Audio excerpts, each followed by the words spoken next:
პარლამენტის რეგლამენტით გათვალისწინებულ საჯარო გადაწყვეტილებების მიღების პროცესში არასამთავრობოების მონაწილეობა სავალდებულო აღარ იქნება. შესაბამისი ცვლილებები 14 კანონში შედის. დღეს ქართული ოცნების პარლამენტის საპროცედურო საკითხთა და წესების კომიტეტის სხდომაზე საქართველოს პარლამენტის რეგლამენტში ცვლილებების შეტანის შესახებ კანონპროექტი პირველი მოსმენით განიხილეს. კანონპროექტის თანახმად იუსტიციის უმაღლესი საბჭოს წევრების პარლამენტის მიერ ასარჩევი კანდიდატების და საერთო სასამართლოების მოსამართლეთა სადისციპლინო კოლეგიის 2 წევრის ასარჩევად კონკურსი აღარ გამოცხადდება. ამავე პროექტით იცვლება ცესკოს წევრების შესარჩევის საკონკურსო კომისიის დაკომპლექტების წესიც. კომისიაში სამოქალაქო საზოგადოების წარმომადგენლების ყოფნა სავალდებულო აღარაა. ამავდროულად ოცნების პარლამენტში წარდგენილი ცვლილებით ცესკოს წევრის ასარჩევად 90 ხმის ნაცვლად 76 ხმა იქნება საკმარისი.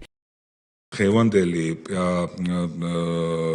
განხილვით პრინციპების დონეზე პირველი მოსმენით ხდება ყველა ამ საკანონმდებლო სივრციდან არასამთავრობო ორგანიზაციების გადაწყვეტილების მიღებაში სავალდებულოდ მონაწილეობის პრინციპის გაუქმება, ამოღება.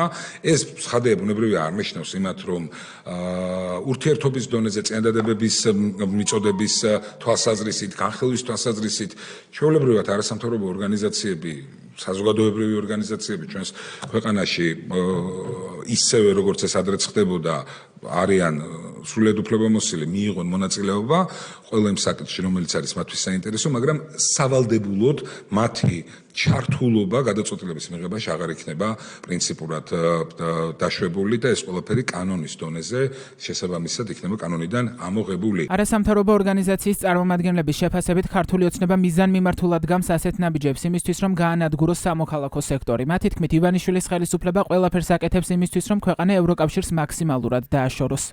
არ არსებობს დღევანდელი მდგომარეობით ქართულ სამოქალაქო სექტორსა და ქართულ ოცნებას შორის არანაირი თანამშრომლობა. ეს თანამშრომლობა გაწყდა მაშინ, როდესაც ქართული ოცნების პარლამენტმა ხელახანი ინიცირება გაუკეთა რუსული სტილის უცხოური გავლენის გამჭვირვალობის შესახებ კანონს.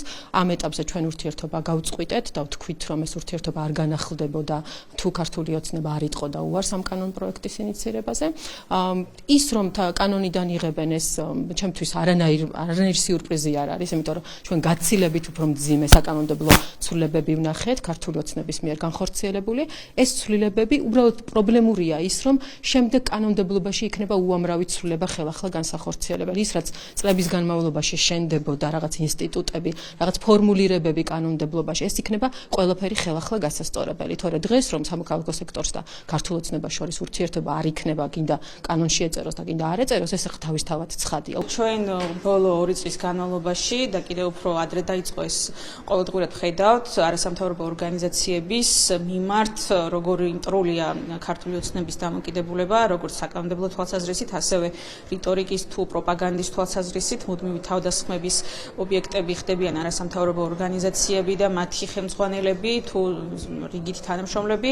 ასეთ პირობებში რაიმე ტიპის თანამშრომლობაზე, რა თქმა უნდა, ისედაც გამორიცხული იყო საუბარი, რა ფორმატებიც მანამდეც არსებობდა, სანამ ჯერ ეს კიდევ შესაძლებელი იყო, რომ შენარჩუნებულიყო, მაშინაც ამას ჰქონდა ხოლმე მხოლოდ ფორმალური ხასიათი, როდესაც არანაირი რეკომენდაცია არსებითი არ იყო ხოლმე გათვალისწინებული და ახლა საერთოდ იმ რეგულაციებით, რომლის შემოტანასაც გეგმავენ, ეს შესაძლებლობები ფორმალურადაც ისპოვა. წლების განმავლობაში იყო ესე, რომ ჩვენ მათ შორის სამოქალაქო საზოგადოება ვცდილობდით ჩართულიყავით სხვადასხვა პროცესში, მაგრამ თავად ქართული ოცნება ცდილობდა ჩვენს გარიყვას ამ პროცესებიდან.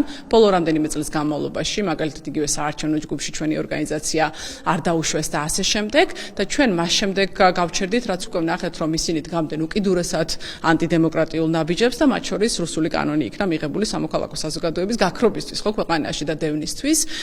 და რაც შეეხება ამ ინიციატივას, ჩემი აზრით, მაინც ძალიან დამაზიანებელია საკანონმდებლო ცვლილება, მიუხედავად იმისა, რა ხდებოდა პრაქტიკაში, იმიტომ რომ ეს იყო ერთ-ერთი მიღწევა სხვა მრავალთაგანი, რომელიც საქართველოს წინსვლის და პროგრესის მაჩვენებელი იყო.